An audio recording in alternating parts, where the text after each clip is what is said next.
Nono was a rich, stubborn university student. He had everything he could ask for, but he was also full of pride. One day, Nono and his friends were invited to a village trip, which was organized by the university. Although Nono wanted to fly to the village, he reluctantly boarded the bus along with his classmates. Upon arrival at the village, an old man met Nono and his friends at the entrance.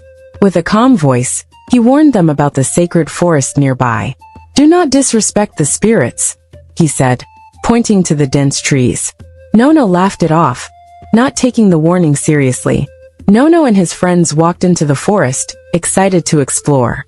Deep inside, they found a strange stone surrounded by a powerful aura. "Bet you can't do it," one of his friends challenged. Nono, full of pride, accepted the dare and decided to urinate on the stone. That night, after urinating on the sacred stone, Nono had a terrible dream. In his sleep, he found himself back at the stone, urinating once more. But this time, the forest seemed alive, and a dark presence hovered around him. He woke up in a cold sweat, feeling uneasy. When Nono woke up from the dream, he realized something horrifying. He had urinated on himself in his sleep. He quickly blamed it on the dream, but the embarrassment stuck with him, as he couldn't shake the feeling that something wasn't right. Later that day, while Nono was in the village hotel, the same thing happened again. He suddenly found himself urinating uncontrollably. Even though he wasn't asleep, Nono began to fear that his actions in the forest were causing these strange events. Desperate, Nono sought the help of the blind old man who had warned them earlier. The old man listened carefully, then explained that Nono had angered the spirit of the sacred forest by urinating on its grave. The spirit now sought revenge. The old man told Nono that in order to save himself, he must make a great sacrifice. "You must either sacrifice your ability to urinate, or give up your ability to have children," the old man said. Nono felt trapped. Neither option seemed acceptable. Nono returned to his hotel room, torn between the two options. He could not imagine a life without his pride, but the thought of losing his future children was too much to bear. He decided to ask his friend Uchi for help. Nono offered Uchi a large sum of money in exchange for his reproductive organ, hoping he would sacrifice it on his behalf. But Uchi refused. He was disappointed in Nono's pride and greed, and he told him that no amount of money could change what had been done.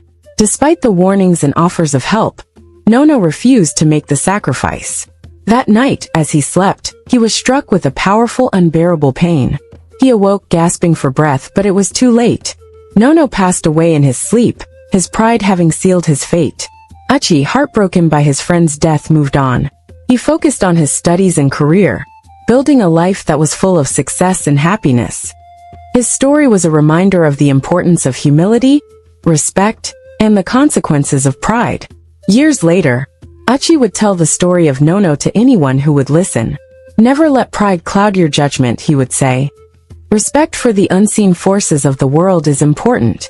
You never know what can happen if you disregard them." The village, once shrouded in mystery and superstition, began to thrive. People from all around came to learn about the sacred forest and the importance of respecting nature. The old man's warning became a well-known lesson. Uchi's success became an example for the younger generations. The moral of Nono's tragic story was passed on through the years, and the village continued to prosper, never forgetting the lessons learned from the past. Uchi, now an elder, stood by the sacred forest one last time, reflecting on the lessons of pride, sacrifice, and respect. The village had changed, and so had he.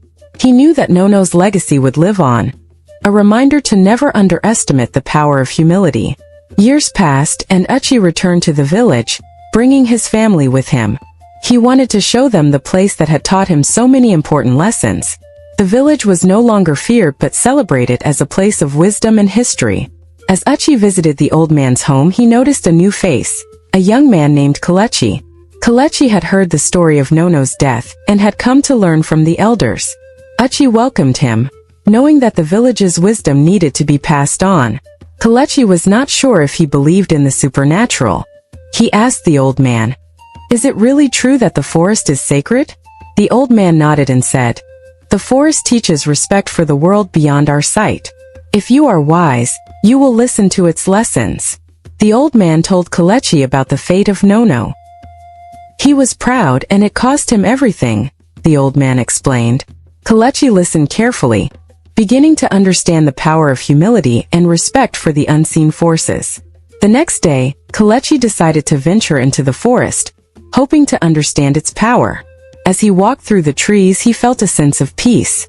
But suddenly, he heard a loud rustling, and a cold breeze swept through the area. He quickly turned around, unsure of what to expect. The spirit of the forest appeared before Kelechi. It was a shadowy figure, tall and silent, but its presence was undeniable. "Respect the land and the spirits," it whispered before disappearing into the trees. Kelechi felt both frightened and awestruck. After his encounter with the spirit, Kelechi returned to the village, shaken but enlightened. That night, the village held a festival to honor the spirits of the forest. Uchi and his family joined, and Kelechi realized that the villagers' respect for the forest was not out of fear, but out of gratitude. Kelechi's experience in the forest changed him. He returned to the village more humble and respectful. He no longer questioned the teachings of the old man. Instead, he took every opportunity to learn, sharing his newfound wisdom with others. Years later, Kelechi became an elder of the village. He taught the younger generation about the importance of respect, humility, and the balance between the seen and unseen worlds. He told them the story of Nono and how arrogance can lead to disastrous consequences. One evening, as Kelechi was walking through the forest, the spirit returned.